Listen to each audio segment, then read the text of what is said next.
Bonjour et bienvenue à Poneriwen dit Poneriwen. Si je suis là aujourd'hui, c'est pour vous en apprendre davantage sur les 197 espèces d'oiseaux de notre pays.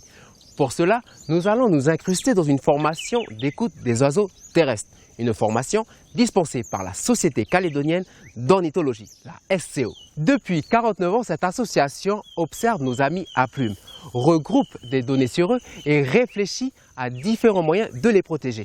Allez, suivez-moi pour cette journée éducative dans l'univers des Mani, qui veut dire oiseau empathie. Weari, c'est tout de suite sur NCTV. Bon, bonjour et merci à tous de venir participer au programme STOT NC.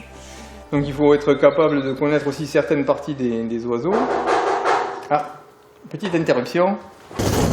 Bonjour. Bonjour. Ah, c'est Cédric. Enchanté. Tu viens pour la formation? C'est ça, je viens pour la formation. Encore de la place. Ok, merci.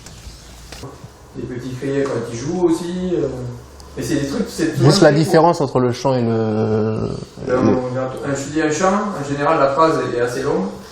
Il peut y avoir une certaine mélodie. Le cri, ça va être, c'est souvent très bref. Ouais, ça peut être même une seule syllabe. Et ça, on va le voir tout à l'heure. Voilà, ça c'est un chant. Donc déjà, j'ai l'impression, même si je connais pas, j'ai l'impression que ça me fait penser à un chant un peu de pigeon ou de tourterelle. Et puis après, donc ça c'est un peu, voilà. Après j'ai envie de dire, ça fait un peu comme un fantôme. Et par exemple, comme pour la grive, elle chante ou elle crie quand elle fait cocu, cocu? Et ça c'est son chant, mais des fois elle fait crrr. Ah. Là, c'est écrit. Ça c'est un cri. Voilà ce qu'on va faire un exercice, une initiation au chant d'oiseau. On va vous passer, il y a 15 chants qu'on va passer. Alors le but c'est pas de dire quand on entend le chant c'est tel ou tel oiseau. Le but ça sera de vous d'essayer de trouver une méthode pour retenir le chant. C'est-à-dire soit vous allez utiliser ce qu'on va vous donner, où il y a des noms, on l'a vu tout à l'heure, mettons dire si c'est un chant aigu, si c'est un chant grave, si ça me fait penser à une brouette, ça me fait penser à je sais pas quoi.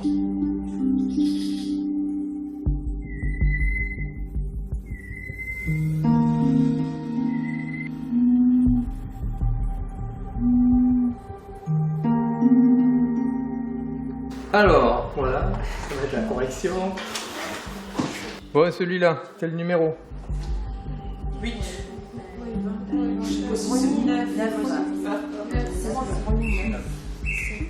Ça vous fait penser à quoi ça? Sifflet d'arbitre. Sifflet d'arbitre. Moi j'ai mis 6. Mais chaque pigeon a une phrase qui est bien.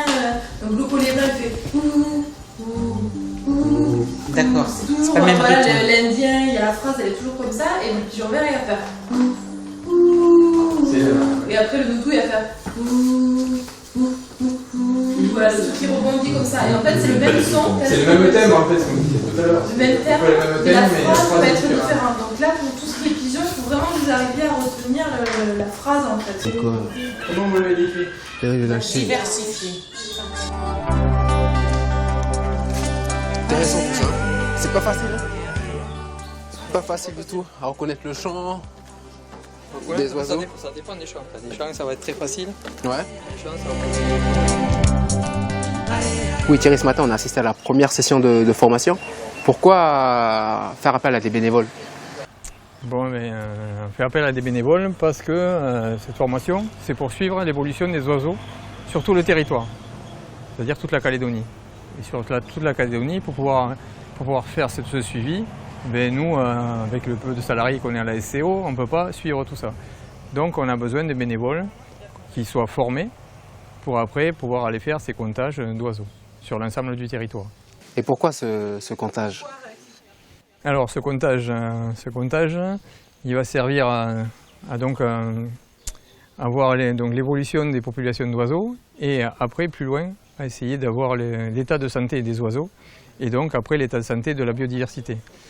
Parce que bon, à la SCO on travaille sur les oiseaux marins, on travaille sur les cagous et puis ce système-là avec des bénévoles, ça va permettre de faire un truc comme un système de veille, comme un système un peu d'alarme sur l'ensemble des populations d'oiseaux du territoire. J'ai remarqué ce matin durant la formation que c'était pas facile de reconnaître l'oiseau par rapport à son sifflement. Oui, ou par rapport à son chant. Voilà, c'est sûr, par c'est un rapport à son exercice chant. qui est très difficile. Bon, déjà, alors pourquoi on fait ça? Parce qu'en fait, on entend plus les oiseaux qu'on les voit. Et ce matin, on vous a donné beaucoup de choses, beaucoup d'informations d'un coup. Et peut-être ton inquiétude, c'est de savoir si tu vas arriver à reconnaître les chants d'oiseaux au bout de la formation. Bon, donc on a 4 séquences de formation, 4 séances, pardon. Et petit à petit, on va y arriver. Moi, quand j'ai commencé, les chants d'oiseaux, je ne les connaissais pas. Et en s'accrochant, en écoutant les chants, en essayant de les reconnaître petit à petit, eh bien, on finit par y arriver. Et même si on n'arrivait pas dans l'immédiat, tu vas trouver ça dur au début, c'est normal.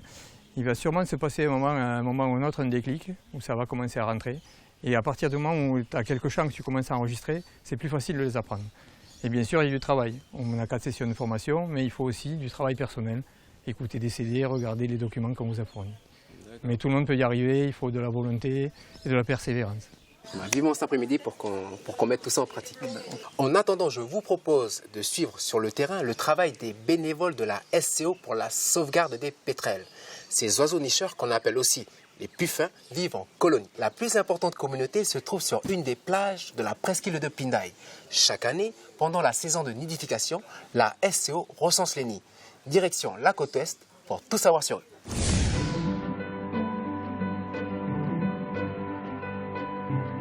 C'est une plage sur laquelle on va trouver une des rares colonies qui se trouve sur la Grande Terre et d'ailleurs la plus importante des colonies de la Grande Terre pour le puffin du Pacifique, donc qui est un oiseau marin et dont la Société calédonienne d'ornithologie réalise un suivi depuis plusieurs années. Le puffin du Pacifique est un oiseau qu'on retrouve sur l'océan Pacifique et en partie sur l'océan Indien. Et la Nouvelle-Calédonie abrite une population importante, un oiseau qui vit essentiellement en pleine mer et qui va revenir sur Terre uniquement pour sa reproduction. Le puffin du Pacifique, que tout le monde appelle ici le pétrel, c'est un oiseau que tout le monde connaît, un excellent oiseau marin. Donc il n'est pas très lourd, il pèse à peu près 400 grammes. Il a une envergure d'environ à peu près 1 mètre et il s'alimente principalement du coup en pleine mer. Et c'est un oiseau qui peut plonger à peu près en moyenne jusqu'à 14 mètres de profondeur pour aller effectivement s'alimenter. Chaque année, depuis maintenant 2002, la Société calédonienne d'ornithologie mobilise une partie de ses adhérents et de ses membres. Donc aujourd'hui, on va procéder au comptage annuel de la colonie de Pindaye, donc la colonie de puffins. On va compter sur des bandes de 20 mètres de longueur. Donc les 20 mètres, on va les calculer à partir du GPS. Et on va compter sur cette ligne-là l'ensemble des terriers qui se trouvent 2 mètres à droite et 2 mètres à gauche. Et donc du coup, pour cette distance-là de 2 mètres, on va utiliser un autre élément, simplement des baguettes de bambou qui font exactement 2 mètres de longueur. Voilà. Karel, j'en passe une. Alors, si j'ai la baguette. Voilà, c'est la baguette. À ce moment-là, on pourra compter. Du coup, David, toi, tu vas prendre avec le GPS le point de départ d'avancer de 20 mètres de distance. À partir de là, Karel et puis Rémi, vous allez suivre la direction où va se trouver David et compter les terriers qui se trouvent effectivement de chaque côté de cette ligne.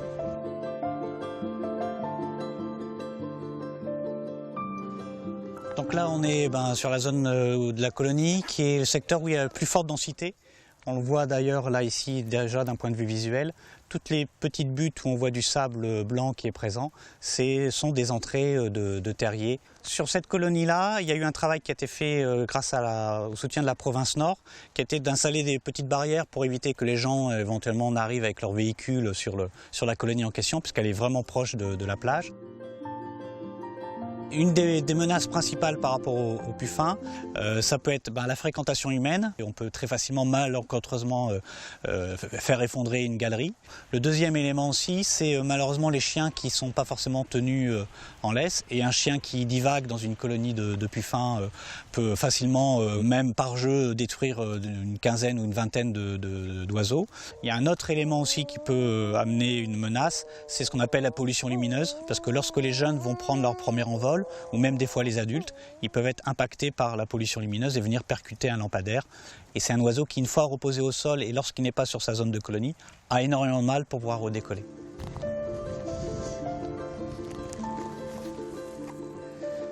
Donc ici on a une entrée de terrier de puffins. Donc c'est un aspect un peu particulier parce que c'est un oiseau marin du coup qui va creuser un terrier. Donc on appelle ça une reproduction hypogée, donc c'est-à-dire effectivement souterraine. Donc il y a très peu d'oiseaux au final qui font ce genre de nid. Il il y a ce qu'on appelle la parade. Et la parade, ça consiste pour les deux oiseaux à se faire face et à se lisser réciproquement les plumes de la tête et du cou. Et donc du coup, ça donne l'impression qu'ils se font des petites papouilles de façon très, très langoureuse. Et donc il va creuser un terrier avec effectivement sa tête et son bec, et il va évacuer le sable avec ses pattes. Donc du coup, on a une galerie qui peut être relativement profonde, ça peut aller jusqu'à 1,50 m de profondeur, voire même au-delà, et qui va desservir du coup une chambre dans laquelle va se trouver l'œuf, et donc les adultes qui vont se relayer pour pouvoir le couver. Ça va durer 30 jours en matière de couvaison, et après il y aura une centaine de jours d'alimentation du jeune. Et par contre, pendant la période de reproduction, les adultes vont se relayer pendant la nuit, et donc ils vont aller dans la journée pour aller s'alimenter, soit à proximité du lagon, et revenir le soir pour pouvoir alimenter le jeune.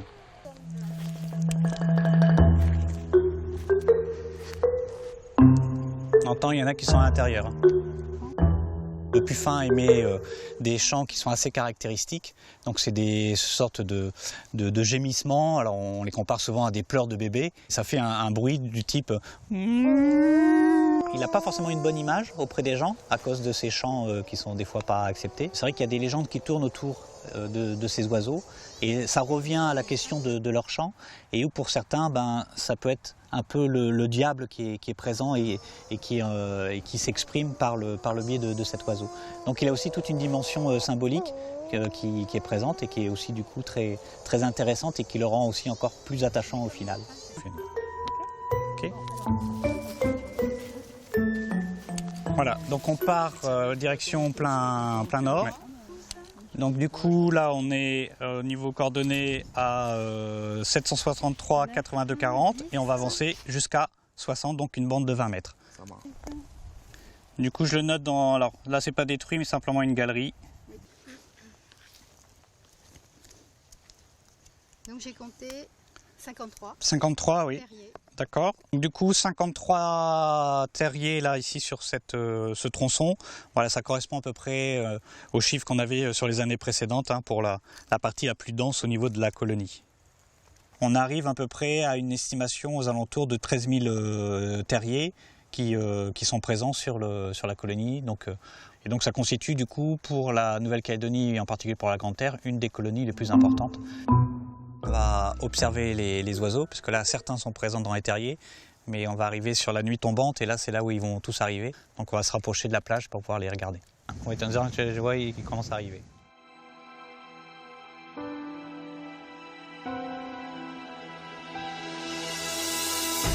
Ça vient, ça vient.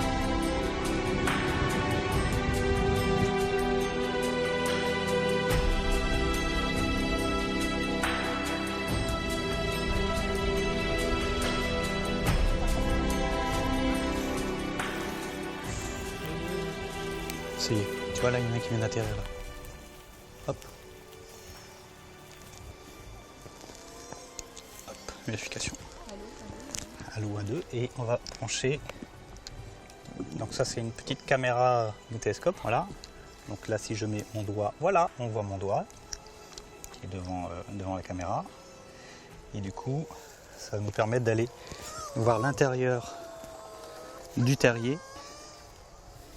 La caméra qui est au bout du flexible, et là je vais aller à l'intérieur du terrier. Voilà, ça y est, là on le voit un peu mieux. Voilà, donc là on le voit bien avec le bec, l'œil, donc au niveau de l'extrémité de la chambre. Et là il y a le couple. Là. Et là il y a le couple. Ils sont bien effectivement là tous les deux à l'intérieur. Donc là on utilise le buroscope, qui est une caméra endoscopique. Donc on a ce petit écran et une caméra qui est au bout de ce flexible. Et donc ça nous permet de vérifier si le terrier est occupé, si on a un couple, et après pendant la saison de reproduction, de voir du coup si on a un œuf, et après si on a un poussin. Donc ça vient compléter les comptages des entrées de terrier, et ça vient affiner du coup ce qui est possible pour estimer la population.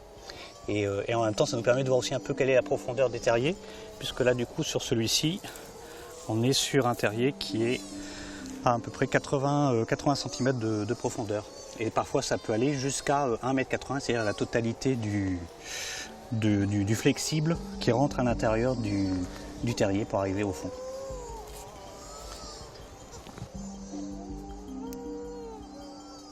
coup, ça amène aussi une responsabilité de la Nouvelle-Calédonie par rapport au reste de la planète, parce qu'on a une des populations qui est certainement les plus importantes de la zone Pacifique.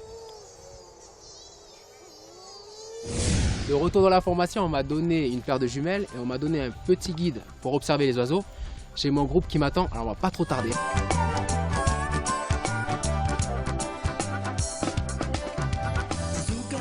En Pachi, pas trop, mais on entendait le merle noir là, justement. En Pachi, c'est pourri. Le mâle, il est bien noir, ça brille quoi, tu vois, s'il y a le soleil qui vient, ça brille. Alors que la femelle, elle est un peu marron, un peu comme, ça ressemble un peu au ato, ouais, au moine, voilà, oiseau moine, la couleur. Mais bon, c'est bien mal les femelles et on voit bien à chaque fois l'œil rouge. Et je voudrais que vous essayiez de vous concentrer sur les lunettes.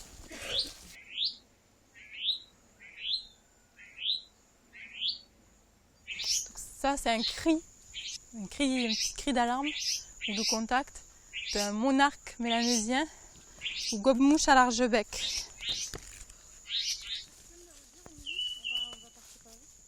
On va continuer un petit peu par là pour descendre, pour observer d'autres oiseaux peut-être.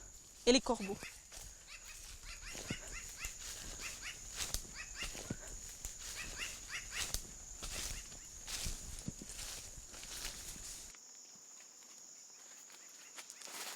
C'est pas facile du tout. Faut un minimum.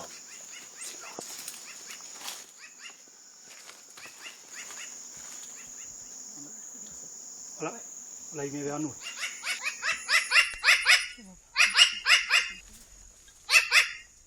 C'est de la curiosité, voir. Ils entendent, ils voient qu'il y a quelque chose qui arrive, aller voir un petit peu s'il faut alerter la bande ou si c'est bon, s'il n'y a pas de danger, quoi.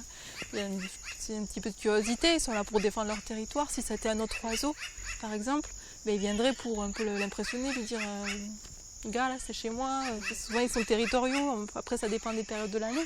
Un petit lève-queue qui vient, c'est aussi ce qu'il ferait s'il y avait un autre oiseau qui n'est pas sur son territoire et puis ben, ouvrir un petit peu sa queue, montrer que là c'est occupé déjà en fait. C'est une manière de montrer son territoire.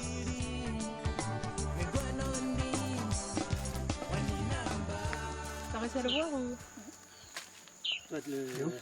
La grille. Non. Elle est où? Il a bougé je pense. Lui il a le fond gris. Il est noir et blanc, c'est l'oiseau noir et blanc. Ah, voilà. Noir et blanc. Ça c'est son chant là. 8. Ah, c'est le Mac-Mac. Voilà. Mac-Mac Weshnyarpi. C'est celui que t'as dit ce matin. Ouais, c'est 8. Voilà.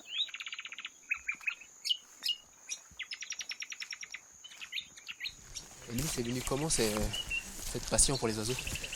Ben, c'est venu assez tard. Je suis pas tombée dedans quand j'étais petite comme beaucoup d'ornithologues. Mais voilà, en fait, lors d'un stage, en fait, à côté de mes études, j'ai commencé, justement, je suis tombée vraiment sur le côté chant. Je commençais à comprendre, en fait, que ben, les oiseaux, on pouvait aussi les identifier par le chant. Et en fait, c'est surtout ça qui m'a plu. Moi, j'allais beaucoup me promener en forêt. Bon, c'était en France quand j'étais petite, mais j'avais pas cette ouverture des oreilles. Et donc j'ai l'impression que quand j'ai commencé à écouter, il y a comme un nouveau monde en fait qui s'est ouvert à moi. Et ça m'a vraiment plu de me dire tu peux marcher et puis en même temps juste en écoutant, savoir ce qui t'entoure et reconnaître et tout ça.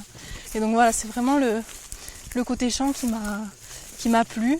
Et puis voilà, je suis arrivée en Nouvelle-Calédonie et j'ai continué dans cette voie-là et j'avais envie aussi de transmettre vraiment ce côté-là d'écoute des chants d'oiseaux.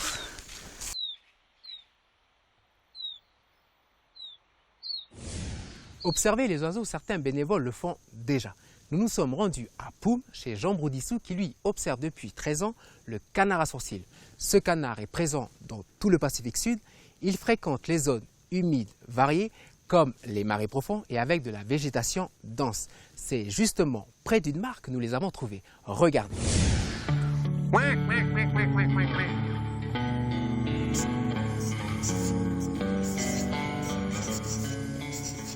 Quand on vient là sur la mare, on est à peu près sûr de voir 9 mois sur 12 le canard à sourcils.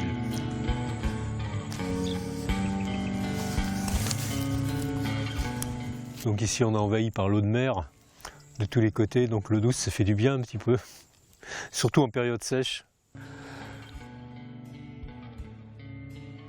C'est des mares qui sont artificielles, c'est qui ont été faites en fin de compte pour les besoins en eau de la propriété, là, du gîte.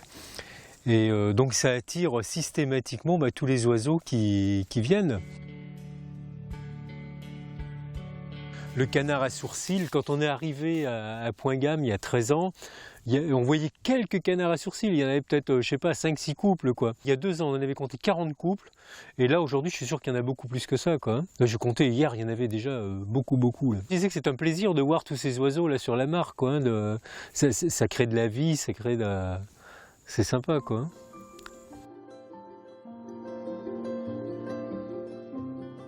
Le canard à sourcils, donc c'est un canard qui est endémique au pays et qui a été bien chassé quand même. Puis là maintenant, dans des coins comme ici, il se reproduit quand même assez facilement.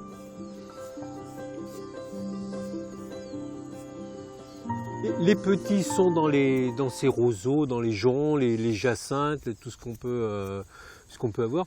On va les avoir, les canards, on les a pendant 8 mois de l'année à peu près. Après, ils partent, je ne sais pas où ils vont peut-être dans la Chaîne, dans les rivières. Il reste 8 mois, on les a pendant 8 mois là.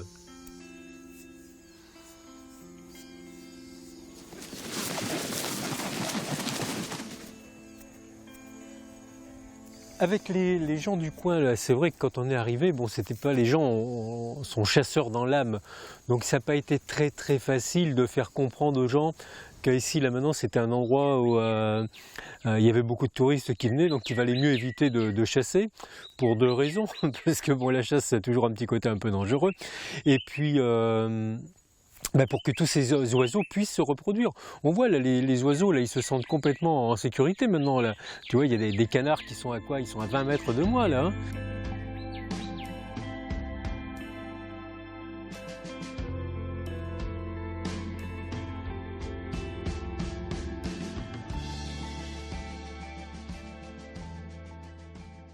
La SCO, la Société calédonienne d'ornithologie, recommande d'éviter de chasser le canard à sourcils si on le voit. J'ai toujours été très proche de la nature, donc tout ce qui est oiseaux, plantes, tout ça, j'aime bien quoi.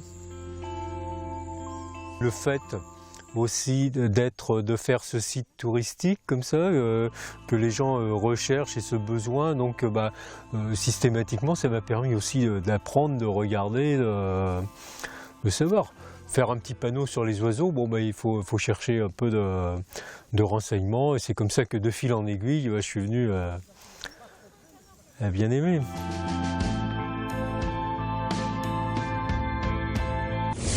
Sachez que le canard à sourcils peut vivre jusqu'à 15 ans et la femelle peut pondre entre 8 et 12 œufs. Cette espèce est inscrite sur la liste rouge de l'Union internationale pour la conservation de la nature. L'IUCN recense les oiseaux en danger.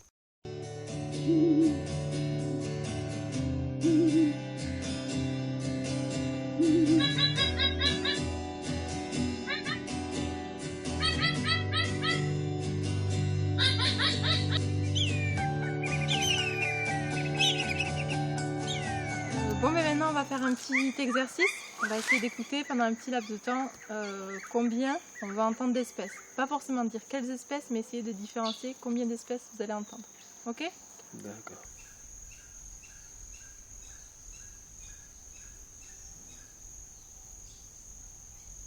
Combien de temps? Combien vous en avez entendu? 5. J'en ai dit 5. Il y a au moins 8. C'est très au fond là-bas. J'en ai entendu que 3. Il y a l'oiseau moine qui a chanté partout. Il y en a un là, un là, un là, un là. Au début, quand tu as dit 4, en fait, on avait entendu quasiment que des oiseaux moines. Tout ça. Alors après, il y a eu les lunettes, un petit peu, qu'on entend un petit peu. Et effectivement, le suceur. Ouais. Moi, j'ai rien entendu de plus. Est-ce que vous avez reconnu vraiment une espèce en plus ou... Moi, j'ai reconnu la pétrelle au fond. Ah bon? En bas, là. C'est une blague ou... Si, c'est vrai en plus. Bon, Ah. Moi, j'aime bien mon jardin, voyez La descente de l'œuf-queue. Oui. Petit lève-queue, grand lève-queue. Ah oui. Ah oui, j'aime bien ce... Noir. Ouais, la collier noire. Ouais. Avec, c'est noir et après c'est blanc dessus, c'est ça? Noir aussi. Voilà, donc on vient de faire une belle observation là, du petit lève-queue qui est en train de se faire son petit nettoyage ce soir pour la soirée. Donc comme je disais tout à l'heure, il faut bien faire la différence petit lève-queue, grand lève-queue qui est plus gros et qu'on trouve plutôt en forêt. Bon, le petit lève-queue on le trouve aussi en forêt, mais on le trouve aussi à d'autres endroits. Et puis là voilà, on a encore un oiseau moine qui nous fait un petit coucou. Ben voilà, sinon on va s'arrêter là pour aujourd'hui. Donc j'espère que vous avez appris des choses aujourd'hui et que voilà, que vous allez pouvoir travailler pour la prochaine session avec tout ce que vous avez appris aujourd'hui. Merci en tout cas. Elisabeth, c'est quoi qui t'a poussé à faire cette formation? Déjà, je ne la connaissais pas. C'est une amie qui m'en a parlé. Et comme j'aime bien écouter les oiseaux aller en forêt, donc du coup, ça m'a intéressée tout de suite. Et puis voilà, c'est plus pour ça. Mais après, ce que j'ai appris de la journée, c'était bien. Et je pense que je vais entendre les oiseaux autrement maintenant. C'est ça aussi. C'est bien cette formation pour partager après à d'autres. Hein. C'est sûr. Quand on va se balader en forêt et puis dire tel nom. Tel nom. Ouais, mais là, il faudra encore plus de... d'apprentissage parce que les noms, je les connais pas encore bien. Oui, allez, c'est fini pour aujourd'hui. N'oubliez pas de penser à protéger nos oiseaux afin qu'ils ne disparaissent pas. Pour moi, je vais continuer les prochaines sessions et je vous dis à bientôt.